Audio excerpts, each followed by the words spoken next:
Hi hello friends, നമുക്ക് വീട്ടിൽ തന്നെ എങ്ങനെ എളുപ്പത്തിൽ ഗീ ഉണ്ടാക്കാമെന്ന് നോക്കാം.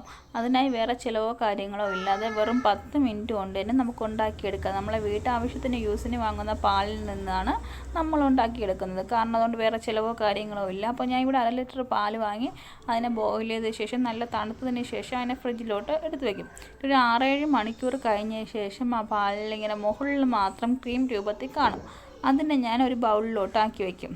ആ ക്രീം മാത്രം ചെറിയ സ്പൂൺ വെച്ച് ഒരു ബൗളിലോട്ട് ആക്കി വയ്ക്കും. അതിന് ശേഷം ഞാൻ ഈ ഡെയിലി നമ്മളിത് ചെയ്യുക. 15 ദിവസമൊക്കെ ആകുമ്പോൾ എനിക്ക് ഇത്രയും ക്രീം കിട്ടി. പിന്നെ വേറൊരു കാര്യം നിങ്ങൾ ശ്രദ്ധിക്കേണ്ടത്, ക്രീം എടുക്കുമ്പോൾ നിങ്ങൾ ഫ്രീസറിൽ മാത്രമേ സൂക്ഷിക്കാവൂ. കാരണം പാലായതുകൊണ്ട് പെട്ടെന്ന് ചീത്തയാവും. അതുകൊണ്ട് നിങ്ങൾ ഫ്രീസറിൽ മാത്രമേ യൂസ് ചെയ്യാവൂ. ഡെയിലി എടുക്കുന്ന പാടെ നമ്മൾ ഫ്രീസറിൽ സേവ് ചെയ്ത് അങ്ങ് വെച്ചാൽ മതി. എന്നിട്ട് അടുപ്പിലൊരു പാൻ വെച്ച ശേഷം അതിലോട്ട് നമ്മൾ ഈ നെയ്യ് ചെയ്യുന്ന മുമ്പേ തന്നെ 2-3 മണിക്കൂറെങ്കിലും പാൽപ്പാട എടുത്ത് നമ്മൾ ഫ്രീസറിൻ്റെ വെളിയിൽ വയ്ക്കണം. അപ്പോൾ അതൊന്ന് കുറച്ച് മെൽറ്റായി കിട്ടുമ്പോൾ നമുക്ക് ചെയ്യാൻ എളുപ്പമായിരിക്കും. അല്ലെങ്കിൽ പിന്നെ കൂടുതലും അടി പിടിക്കാൻ ചാൻസ് ഉണ്ട് തണുപ്പോടെ നമ്മൾ എടുത്തിടുമ്പോഴേ. അപ്പോൾ ഈ മെൽറ്റായി കിട്ടുമ്പോൾ നമുക്ക് ഈസി ആയിട്ട് എടുക്കുകയും ചെയ്യാം, നല്ല എളുപ്പത്തിൽ കിട്ടുകയും ചെയ്യും. പിന്നെ നമ്മൾ നല്ലപോലെ മിക്സ് ചെയ്ത് കൊടുക്കുമ്പോൾ ഇങ്ങനെ നമ്മൾ പാൽ രൂപത്തിലാവും. നല്ലപോലെ വെള്ളം പോലെ നമുക്ക് നല്ലപോലെ കുറുക്കിയെടുക്കണം.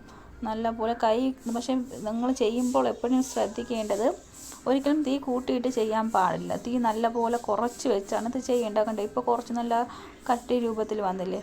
അപ്പം നമ്മൾ നല്ലപോലെ ഇങ്ങനെ 4 സൈഡും എടുത്തിട്ട് നല്ലപോലെ ഇങ്ങനെ ഇളക്കി കൊടുത്ത ശേഷം ഇപ്പം നല്ല ക്രീം രൂപത്തിലായി. നെയ്യൊക്കെ ചെറിയ രീതിയിൽ പൊങ്ങി വരാൻ തുടങ്ങി. നമ്മൾ കൈ വിടാതെ നല്ലപോലെ ഇളക്കി കൊടുക്കുക. കുഞ്ഞു കുട്ടികൾക്കായാലും നമ്മളെ വീട്ടാവശ്യത്തിനുള്ള നെയ്യൊക്കെ നമുക്ക് വീട്ടിൽ തന്നെ തയ്യാറാക്കിയെടുക്കാം. ഇനി നമ്മൾ ഇത് ചെറിയ രീതിയിൽ ഇതിങ്ങനെ വിട്ട് വരും. ചെറിയ നെയ്യ് ഇങ്ങനെ ഉരുവി വരുമ്പോൾ ചെറിയ രീതിയിൽ തന്നെ ഇങ്ങനെ വിട്ട് വരും. കണ്ടോ ഓരോ രീതിയിലായി. ഈ ചെറിയ രീതിയിൽ കളർ ചേഞ്ച് ആകും. ഒരുമാതിരി yellow colour, red colour change ആവും. ഇങ്ങനെ വരുമ്പോൾ നമ്മൾ പിന്നെ നല്ലപോലെ ഇളക്കി കൊടുക്കുക. ഇളക്കിയ ശേഷം കണ്ടോ, ഇപ്പോൾ ചെറിയ രീതിയിലായിട്ടുണ്ട്. ഇപ്പോൾ നെയ്യ് ചെറിയ ബ്രൗൺ കളറാകുമ്പോൾ നെയ്യ് റെഡി ആയിട്ടുണ്ട്. പിന്നെ ഇങ്ങനെ നമുക്ക് തീ ഓഫ് ചെയ്യാം. തീ ഓഫ് ചെയ്തൊരു നല്ല തണുത്തതിന് ശേഷം നമുക്ക് ബോട്ടിലോട്ട് സെർവ് ചെയ്യാം. കാരണം നല്ലപോലെ തണുക്കാൻ നിന്നാൽ ചിലപ്പോൾ ഇത് കട്ടിയാവാൻ ചാൻസ് ഉണ്ട്. അപ്പോൾ ചെറിയ രീതിയിൽ തണുത്ത ശേഷം നമുക്കിത് ബോളിലോട്ട് അപ്പോൾ നമുക്ക് വളരെ എളുപ്പത്തിൽ തന്നെ ഒരു 10 മിനിറ്റ് കൊണ്ട് നമ്മൾ നെയ്യ് തയ്യാറായിട്ടുണ്ട്. അപ്പോൾ നിങ്ങൾക്ക് തന്നെ ഇഷ്ടമായ നിങ്ങൾ തീർച്ചയായും സപ്പോർട്ട് ചെയ്യുക, ലൈക്ക് ചെയ്യുക. Thank you.